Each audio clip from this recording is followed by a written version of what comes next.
Bem-vindos, bem-vindas ao Conversa de Primeira. Eu sou Tadeu da Ponte e hoje eu tenho uma convidada aqui super especial. Como todos os meus convidados aqui, eu só trago gente especialíssima para conversar conosco. A Priscila Boy. A Priscila, ela vai se apresentar e aí já vai entrar no conteúdo aqui sem muitas voltas. Priscila ganhou 17 mil seguidores essa semana? Mais de 17 mil. Mais de 17. Estou fazendo as contas aqui, eu ganhei 18. quase... 511 para 38 dá quanto? 11 27. para 38. 27 mil seguidores 27 mil nessa semana. E Priscila é educadora, vem de uma trajetória aí de escola, enfim, uma parte da carreira fez o trabalho aí bastante acadêmico ali, típico, né, de uma pessoa educadora, gestora em instituição de ensino, e chegou um momento da vida que virou essa assumidade da educação nas redes sociais, na internet, tem cursos. Então a gente vai escutar hoje a Priscila contando essas histórias dela.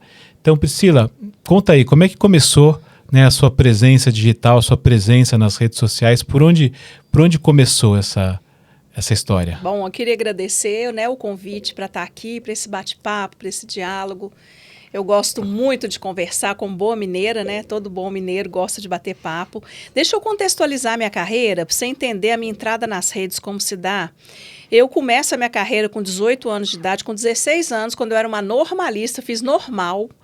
E entrei para dar aula numa escolinha de infantil, porque na minha época não precisava ser formada. A escola normal que depois virou magistério que isso. Hoje nem tem mais no ensino médio. Você tem que fazer a pedagogia para dar aula na regulamentação atual. Em alguns rincões do Brasil, o magistério ainda existe. Ainda pode. Mas não é comum. Eu fiz magistério aos 16 anos, eu bati na porta de uma escolinha, antigamente não exigia formação para educação infantil. E a mulher resolveu me dar a oportunidade, louca, né? Eu com 16 anos comecei. E aos 18 anos eu me formo, faço pedagogia, faço um concurso para a prefeitura, uma escola privada me chama para dar aula. E eu fico aí, né, trabalhando de manhã, de tarde, estudando à noite. Quando eu me formo aos 23 anos em pedagogia, essa escola privada era uma escola da minha cidade, Belo Horizonte, uma escola premium, de posicionamento muito assim elevado, de um ticket elevado, no metro quadrado mais caro da cidade. Eu dava aula e eles me convidaram então para assumir a coordenação pedagógica. Falaram: Priscila, você tem feito um trabalho inovador. Foi na época em que a efervescência do construtivismo, Emília Ferreiro, e eu jovem, sonhadora, fazendo trabalhos inovadores, recebo esse convite para assumir a coordenação, peço exoneração na prefeitura. E lá fico por 17 anos até chegar à gestão. Então, eu fico ali na escola, de escola como um todo. Eu tenho ali quase 23 anos de dentro da escola, de chão da escola, de rede pública e privada. E aquele trabalho acadêmico de tocar o dia a dia, falar com os alunos, famílias. Famílias, direto, professores. Zero internet. Não tinha internet. Eu sou antiga, Fabio. Não tinha internet. Eu me lembro quando a internet foi lançada, quando lançaram aquele celular Motorola, tijolão. Tudo isso eu acompanhei. E lá nessa escola que eu trabalhei, Tadeu, eu tinha uma premissa, sempre como gestora. Toda terça-feira era 2 horas de formação continuada dos professores. Eu sempre acreditei que o trabalho só flui em função da formação. E a gente já colocava essas horas, inclusive, na contratação. Se você dava 20 horas aulas, eu te contratava com 2 horas a mais por semana, que já te dizia: você também está comprometido comigo toda terça para fazer formação. Então, essa trajetória nessa escola de 23 anos, assumindo formações, mesmo quando professora, eu sempre conduzia formações, me levou a ser apaixonada por isso. Então, eu saio dessa escola em 2005, e começo ali no mercado, escrevo um primeiro livro, Inquietações e Desafios da Escola. Depois eu escrevi, o primeiro livro foi uma caixa, assim, Inclusão, plante essa ideia no seu coração. Nessa época, Tadeu, nem lei era. Não tinha nem essas legislações. Mas eu já aceitava nessa escola aí, premium, alunos surdos, alunos que tinham ali autismo. Não era comum. Inclusive, em alguns momentos eu já fui muito criticada porque eu aceitava numa escola de elite. Mas eu bancava isso, o meu reitor me apoiava. Essa escola era uma escola que era atrelada a um centro universitário, então tinha um reitor, a gente era o colégio, eu era diretora do colégio e tinha a universidade. E o que acontece? Eu saio, monto esse material de inclusão, ele viraliza. Na época não tinha esse termo, né? Ele viraliza no Brasil porque era uma temática que não tinha material sobre isso. E esse material me projeta, então, no mercado de palestras. O pessoal começa a me chamar, sou do Rio Grande do Sul, comprei seu material, eu começo a receber convites para dar palestras nos lugares. E a partir daí eu fico 7 anos como autônoma. Depois eu volto para trabalhar, trabalhei 3 anos como consultora de uma rede católica enorme no Brasil, a Rede Salesiana. Tem mais de 130 escolas, eu trabalhava com uma inspetoria de 15 escolas, onde a gente construiu unificar processos de avaliação, os processos lá de regimento. Então a gente tentou unificar todos os processos, um desafio, porque tem as realidades locais, né? Depois eu saio da Rede Salesiana para trabalhar num sistema de ensino muito conceituado no Brasil, posicionamento de primeiros lugares. Trabalhei 3 anos lá como gestora estratégica. O meu papel nesse sistema era fazer articulação de visitação, palestras. Eu era palestrante oficial do sistema. Beth Educar, eventos, Priscila Boy vai. Sempre gostei muito de ser palestrante. E nesse ínterim eu escrevo outros livros. Então, para a gente resumir a história, quando eu fiz 50 anos de idade, pasme, eu tenho mais de 50 anos. Você acredita? Não parece não, né, Tadeu? Foi semana passada, então, que começou isso. Hoje eu tenho 57, isso já faz 7 anos.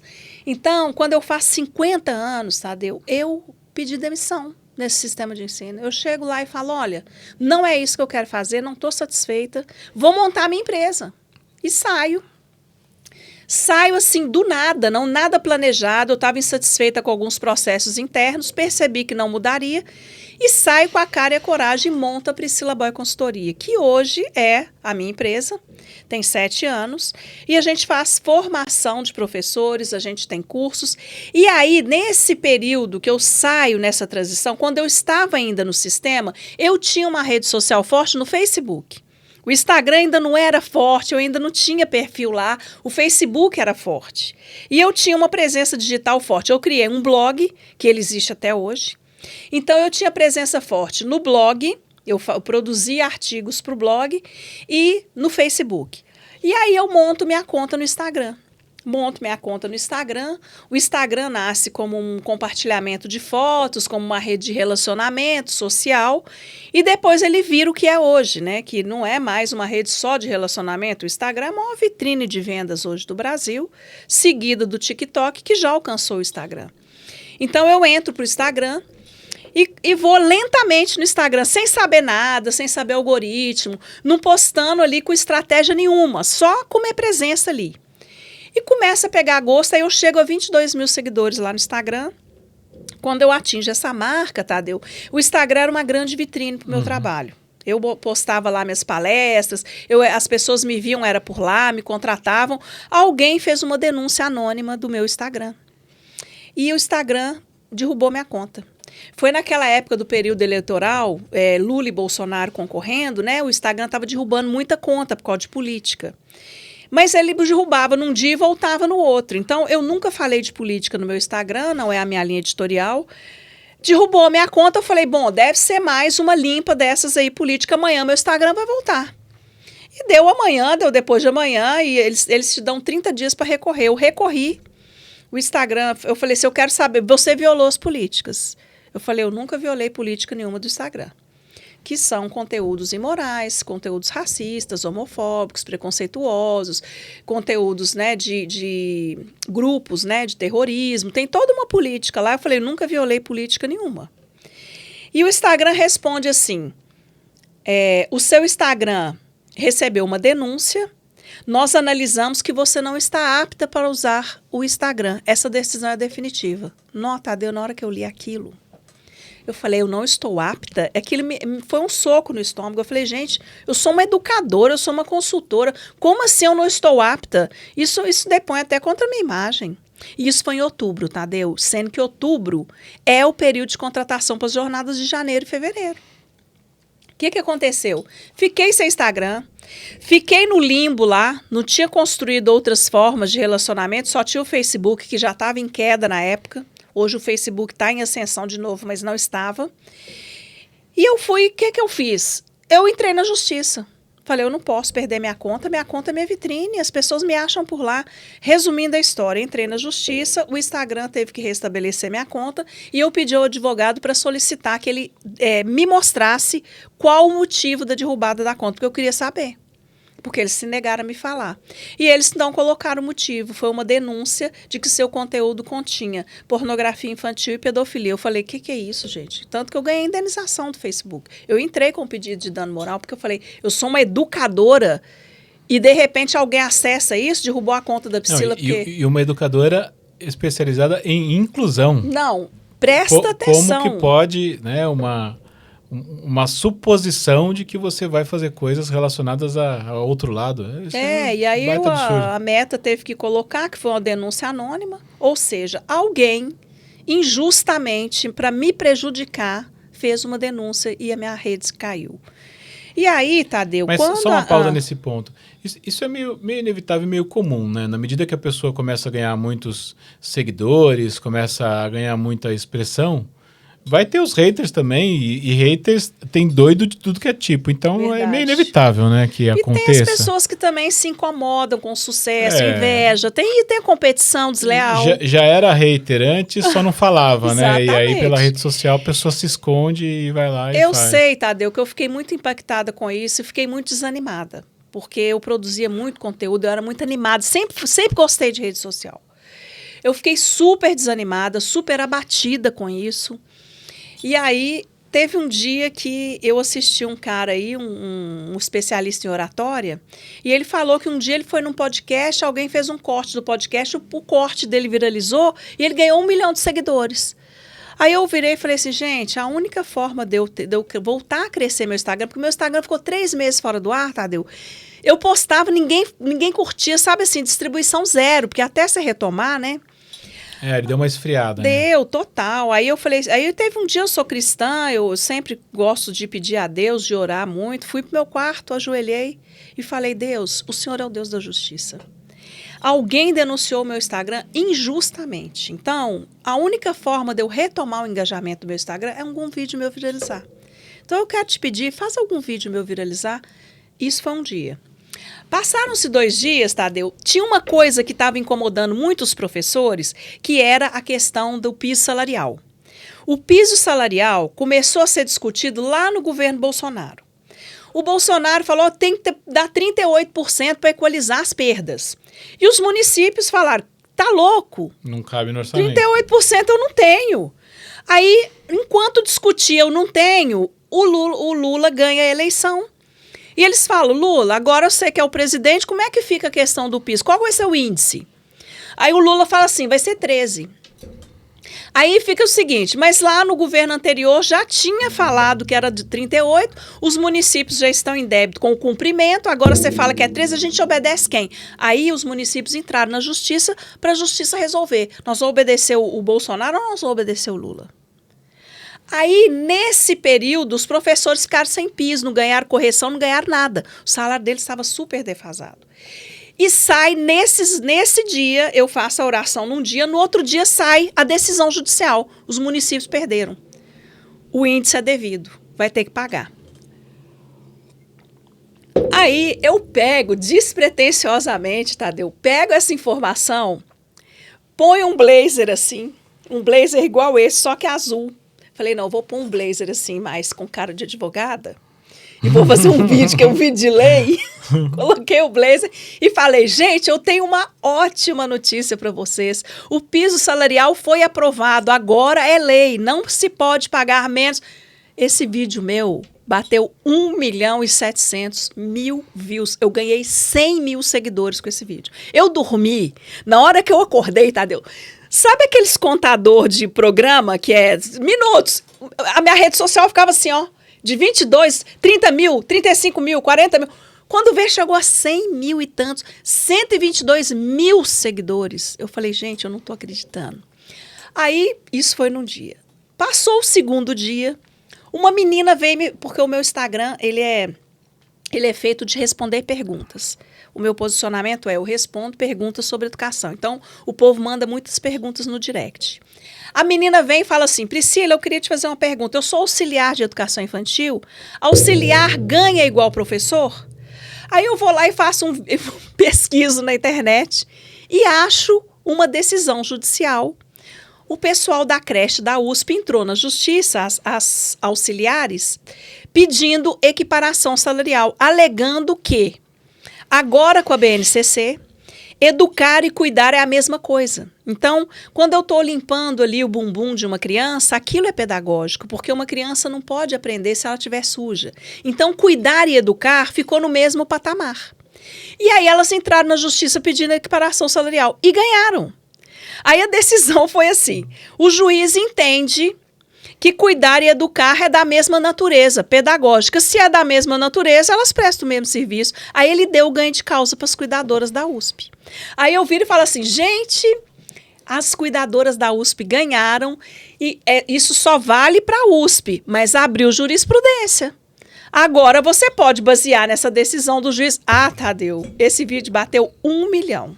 Viralizou também. Viralizou, aí eu ganhei mais 100 mil seguidores. Ou seja, eu comecei a semana com 22 mil e terminei com 200 e tantos mil seguidores. E aí aquilo me deu um gás, me deu um ânimo. Depois você passa o conteúdo exato dessa oração pro pessoal que tá assistindo aí, porque eles vão querer saber como é que faz. Eles querem a oração completa, completa, né? Exatamente o que você falou pra Deus aí. Com certeza, eu falei exatamente isso. Falei, Deus, eu fui injustiçada. Porque eu acho que Deus viu isso, porque a pessoa que fez isso, Tadeu, a pessoa fez isso de maldade.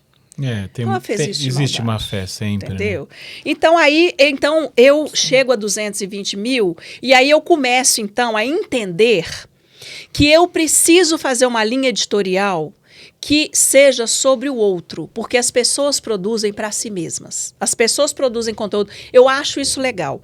Eu vou contar aqui coisas do meu doutorado. Não tem problema você contar. Mas ninguém tá nem aí pro seu doutorado. Ninguém quer nem saber de sua vida, não.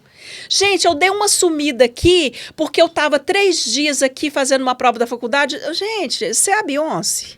Ninguém nem notou que você sumiu 3 dias, não, gente. A rede social é gigante, tem milhões de pessoas. Eu sumi 3 meses, tem gente que nem notou minha ausência, Tadeu.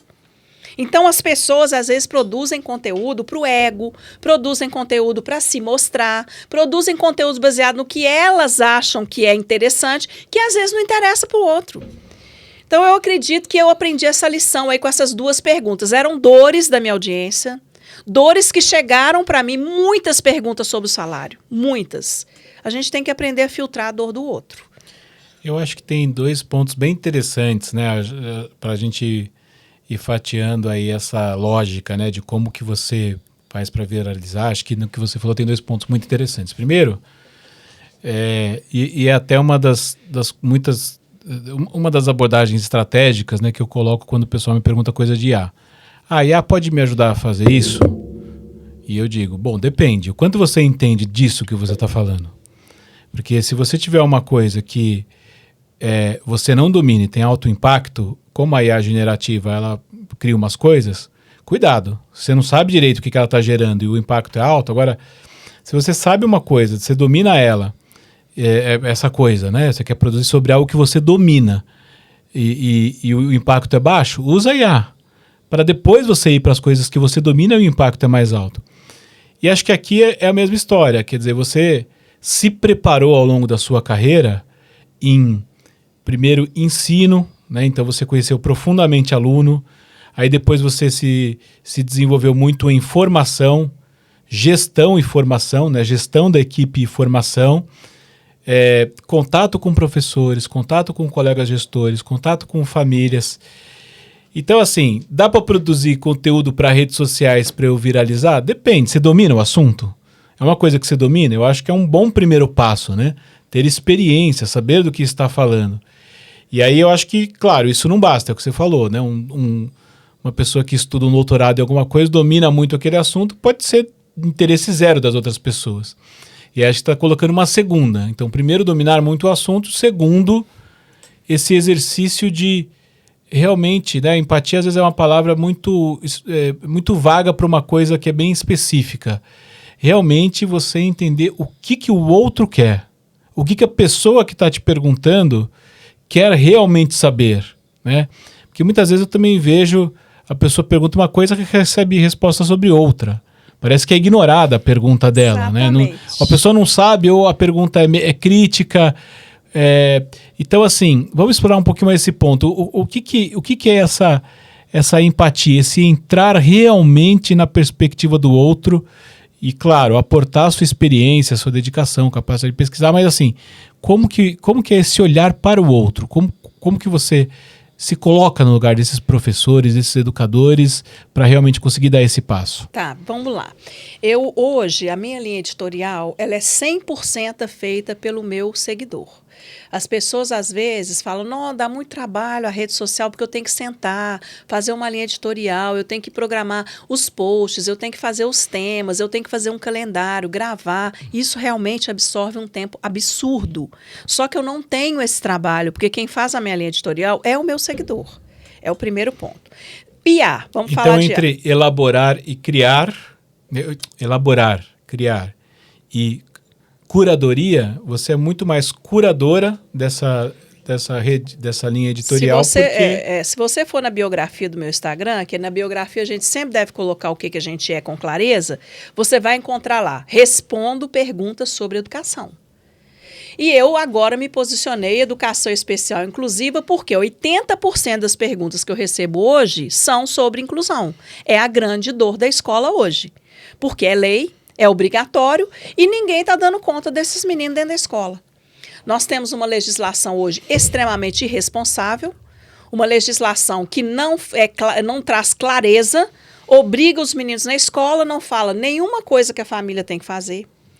Nós temos hoje um Brasil enorme, Tadeu. Não são todas as famílias que realmente são parceiras da escola. A gente tem famílias ali que põem o menino lá de manhã... E a escola que se vira, o menino chuta, morde, tem crise, o médico receita medicação, a família não dá. Tem mãe que não dá porque acha o remédio forte, tem mãe que não dá porque não tem dinheiro para comprar. O posto de saúde não dá todas as medicações. Tem mãe que o menino está lá sem um laudo fechado porque ela marcou um neurologista no posto. E em fevereiro, só tinha vaga em outubro. De fevereiro a outubro, o ano está correndo. E esse menino está lá, jogado. Então, eu recebo muitas perguntas hoje sobre educação especial inclusiva. Em função disso, as minhas respostas são muito sobre isso. Eu acabei me posicionando como a pessoa da educação especial inclusiva, mas só que não é só isso que eu... Mas, novamente, não é à toa. Quer dizer, foi o seu material que você escreveu lá atrás, tem toda uma construção dessa experiência na educação especial inclusiva para também conseguir entender essas perguntas... fazer essa curadoria de pauta, porque não é simplesmente responder a pergunta, receber a pergunta e responder. Tem uma inteligência ali de agrupando o que é similar, o que sentiu o tom, não tem um pouco disso? Com certeza. E essa coisa que eu estou te falando, que mesmo quando não era lei, eu já acreditava na inclusão, já estudava, já defendi, já tinha aluno. Eu tive um aluno lá nessa escola premium que os pais, lá era assim, jogador de futebol, senador, era só gente realmente de alto nível econômico e cultural também. Eles falaram assim, essa escola aqui não dá para aceitar esses meninos, não. Não quero esses meninos aqui, não. E eu banquei, eu falei, não, eles vão continuar. Esse menino, ele cuspia, mordia, tinha TDAH, já tinha menino surdo. Então, assim, eu entendia disso, é o que você falou. Ninguém deve ir para a rede social, Tadeu, se atrever a se posicionar em cima de algo que ela não banca, que ela não sabe. A IA te ajuda a produzir conteúdo. A IA escreve o que você quiser. A IA vai fazer uma linha editorial maravilhosa para você. Se você souber dar os comandos, fazer bons prompts, ela faz para mim, por exemplo, eu sou nutricionista. Faz para mim uns posts de nutrição que potencialize a contratação, cardápios. A IA vai fazer. Você vai lá, pega aquele conteúdo ali e manda fazer um carrossel ou manda fazer um texto de vídeo, lê. Agora, na hora que alguém bater na sua porta, você sabe mesmo fazer um cardápio? Você sabe mesmo fazer um cardápio para o diabético que prioriza a ausência de açúcar? Você sabe o que você mandou a IA produzir? Então, a crítica que eu faço a quem usa IA para produzir conteúdo não é usar IA. Usar IA eu posso. Eu não uso. Eu não uso no Instagram hoje. Por quê? Porque a pessoa pode ir lá no meu Instagram, é só vídeo. Tem como a IA ficar produzindo vídeo para mim de pergunta que a pessoa me faz e que se eu não sei responder, Tadeu, eu não vou responder, gente. Porque se eu respondo uma pergunta, aquela pergunta que eu respondi vai me projetar no mercado de consultoria, palestra, editora me chamando para escrever livro. Se eu não domino aquele assunto, Para que eu vou ficar falando daquele assunto? Então, tem gente que hoje está usando a IA para fazer produção de conteúdo, para fazer, às vezes, até planejamentos em escola, para fazer, às vezes, itens, provas. Ok, isso aí eu acho que usar na escola, o professor, pelo menos, Tadeu, ele tem expertise no componente dele. Que ele domina. Né? Sim. Então, ele é um professor de história, ele tem, inclusive, condições de fazer uma curadoria do que a IA mostrar para ele. Porque está acontecendo, às vezes, que a IA mostra coisas que não são verdadeiras, a pessoa não tem expertise nenhuma, embarca naquele conteúdo ali. Entendeu? Então, isso é grave. Meu marido é advogado, ele passou agora por um momento com um estagiário aí de um advogado amigo dele. O cara consultou uma jurisprudência no GPT, pegou a jurisprudência, colocou na peça do processo, protocolou, a jurisprudência não existe.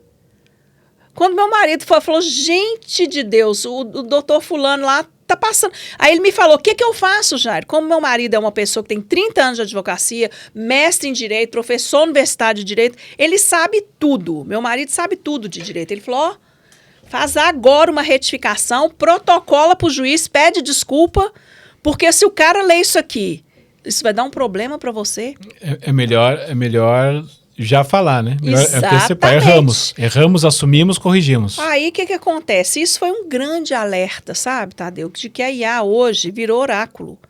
Você põe um negócio lá, ela escreve bonito, ela dá ideias maravilhosas, mas primeiro, aquilo ali é verdade? Tem validade?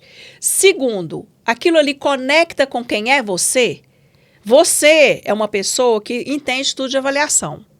Eu não entendo um nível de avaliação que você entende. Aí eu pego um conteúdo lindo na IA e põe lá. E a pessoa me contrata para fazer uma oficina de avaliação.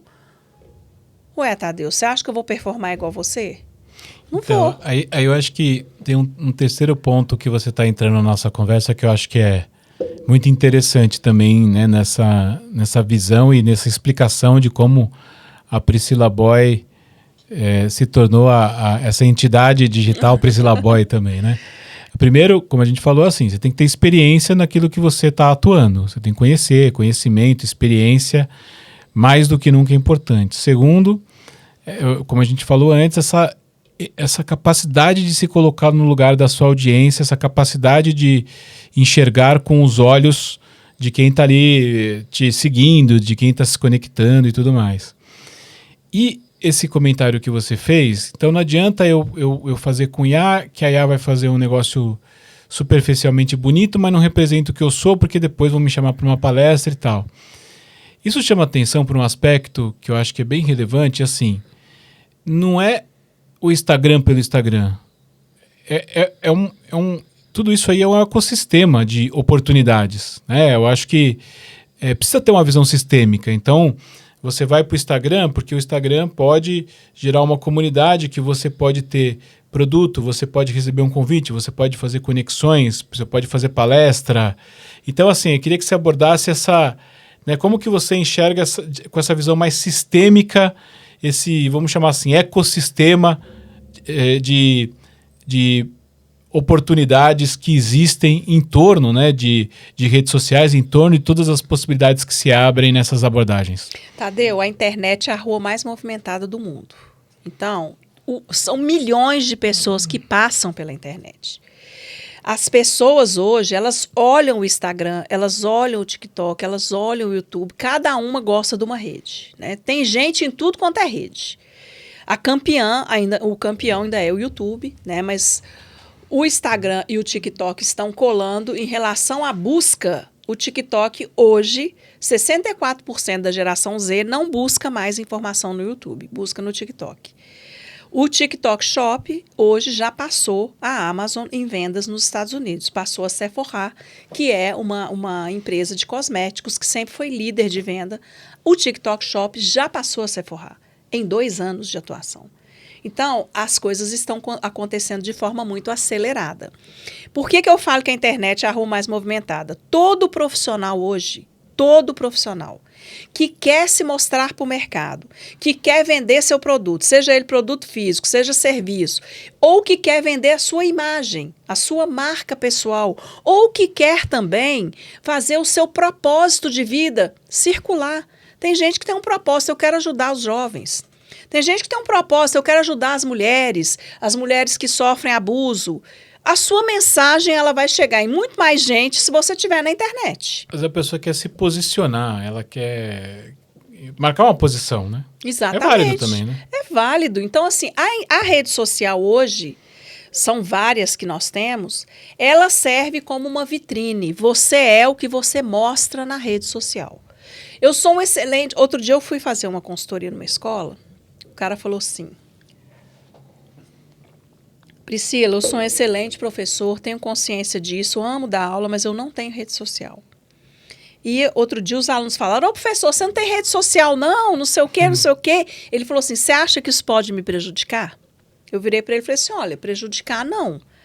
Mas se você for demitido dessa escola aqui, onde todo mundo sabe que você é um bom professor, e for ser contratado em outra escola e tiver um Instagram de um professor que posta as coisas que ele faz, que posta os projetos, que posta tudo, e você não tem nada para mostrar, você pode ter certeza que eu acho que você vai ser descartado. E outra leitura que as pessoas vão fazer.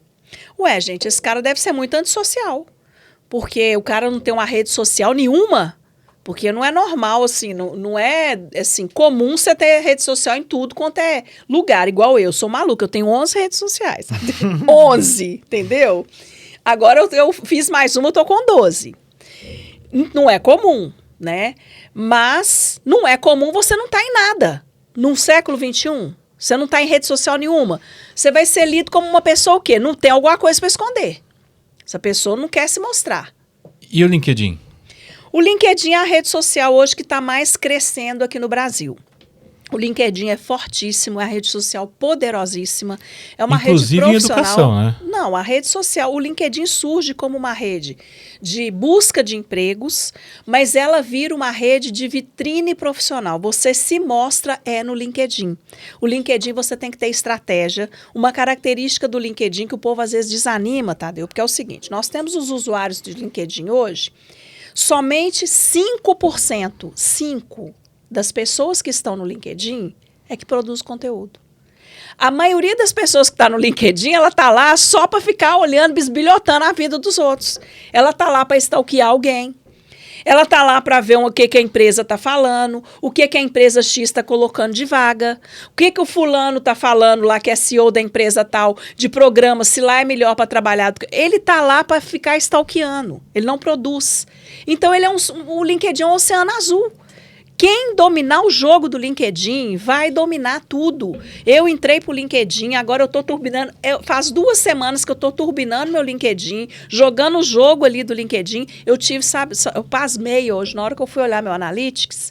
Essa semana eu alcancei 74% a mais. Estou com setinha assim, ó, para cima. 74% a mais de pessoas em 2 semanas, porque eu comecei a apostar com estratégia e fazer conexões estratégicas, porque a gente precisa entender que cada rede tem a sua estratégia.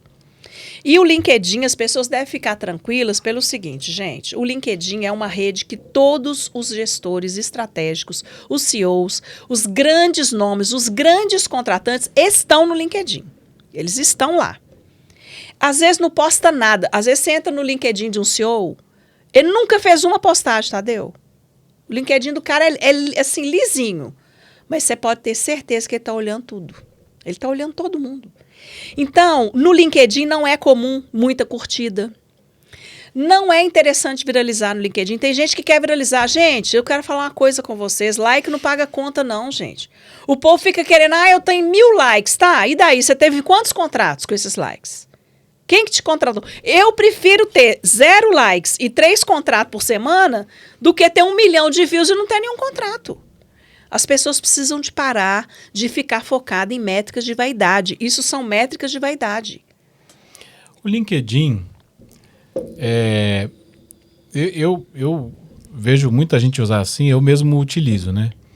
Alguém me apresenta alguém, me manda o contato de alguém, enfim. No momento que eu passo a ser introduzido a uma pessoa que eu não conheço,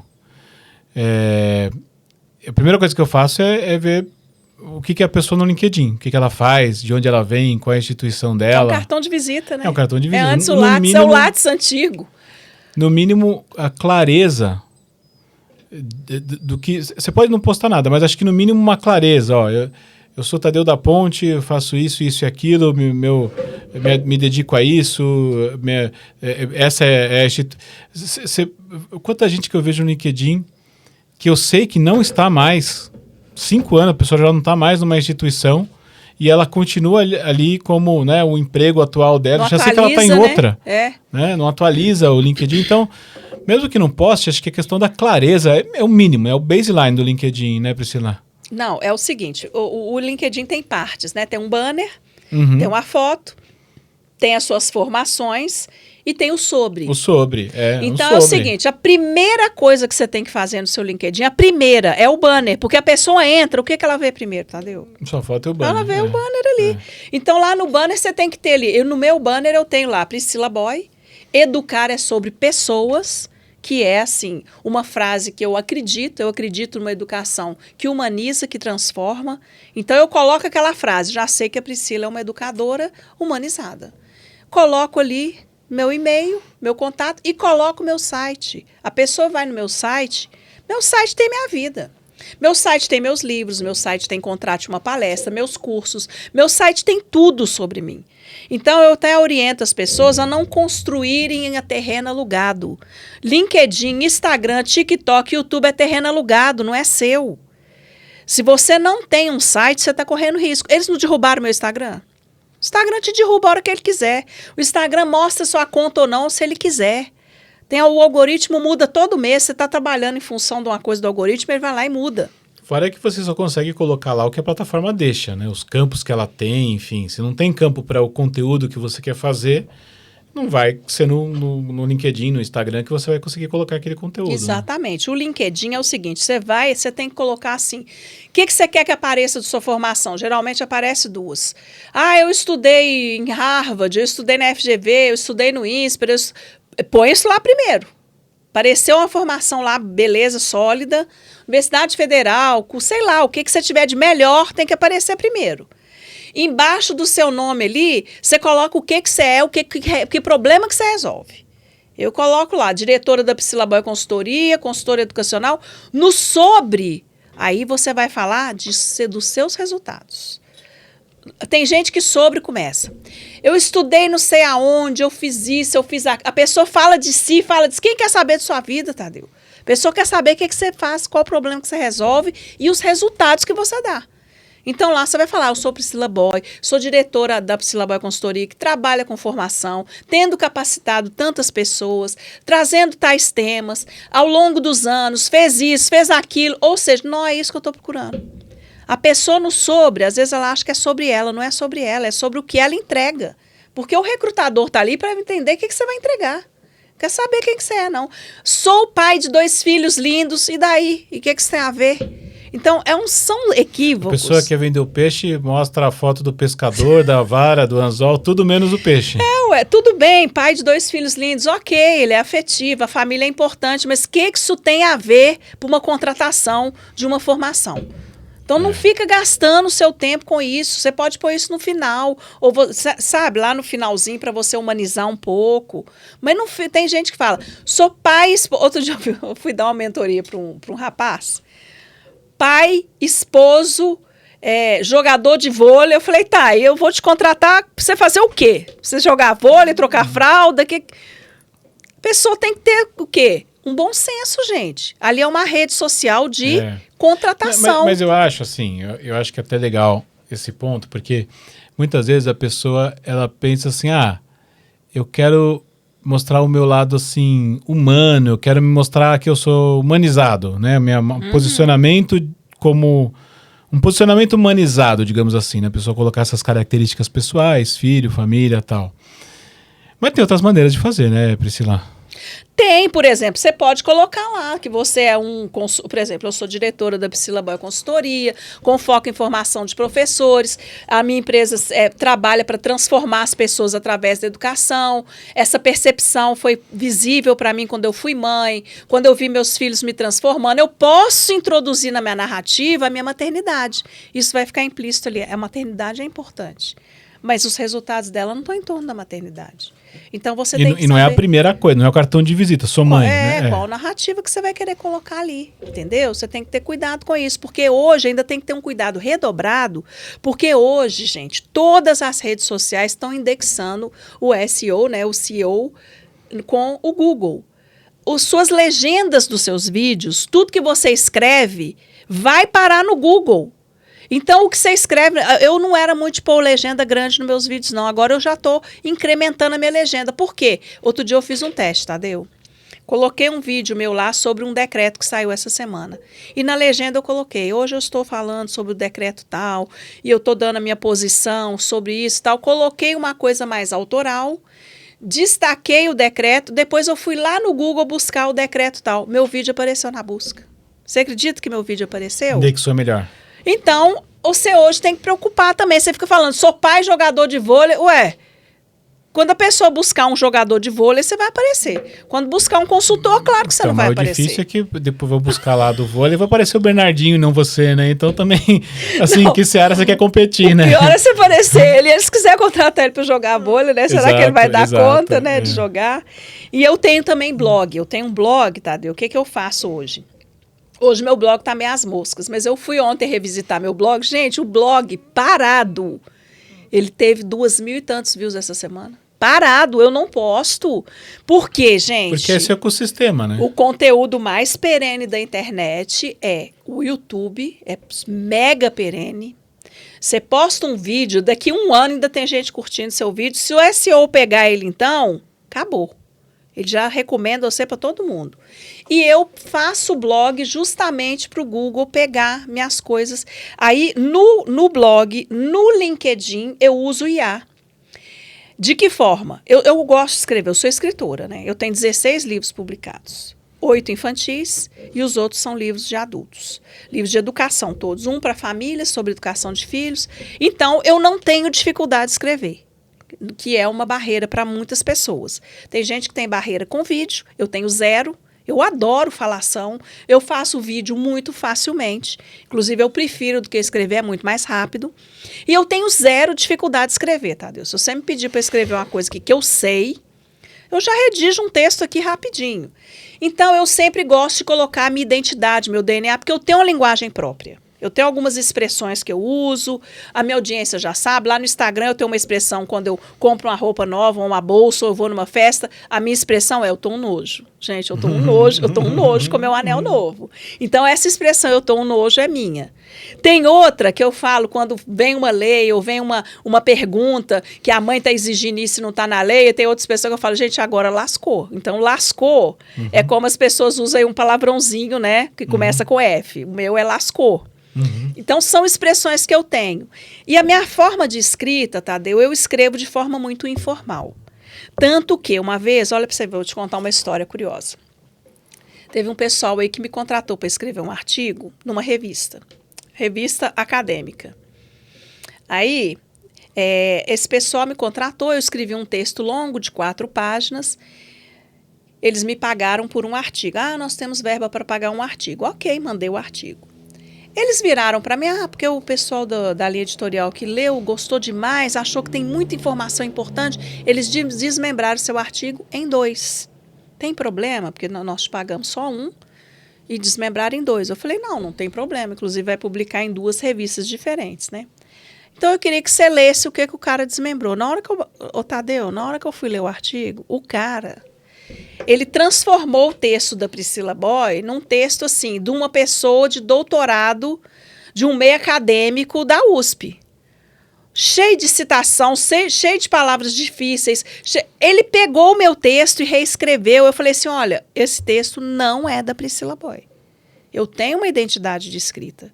Então, o GPT, quando eu uso para melhorar a escrita, inclusive para corrigir, né? Às vezes a gente comete erros, e para melhorar ali, eu sempre dou o comando. Você vai preservar a identidade do meu texto.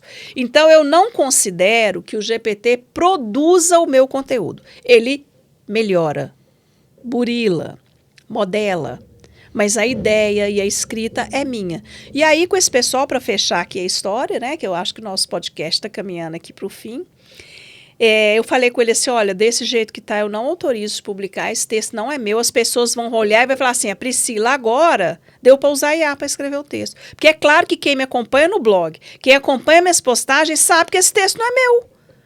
Aí eles, por que nós vamos postar? Porque a pessoa fez, eu falei, não, então é o seguinte, eu vou te devolver o dinheiro, você me devolve o artigo, porque desse jeito eu não autorizo publicar.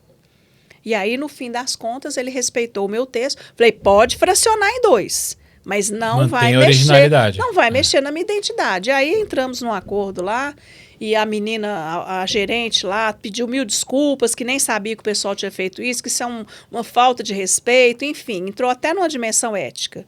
Mas é isso, Tadeu. A IA pode ser uma aliada para quem tem dificuldade de escrever, mas você deve dar o comando da sua ideia, daquilo que você domina, do que você quer passar. E aí você produz os seus conteúdos com ela, não tem problema não. Priscila, para a gente ir fechando, né, nossa conversa, que até aqui tá super legal. Adorei todo o conteúdo, todas as ideias, né? Assim, já te conheço, já sei desse crescimento e dessa expressão que você tem nas redes, mas escutar a história contada com a lógica é sempre muito legal, muito interessante, né? Eu queria que você terminasse assim, fazendo um resuminho, né, porque eu acho que tem uma característica que a gente tangenciou aqui, mas não explorou muito.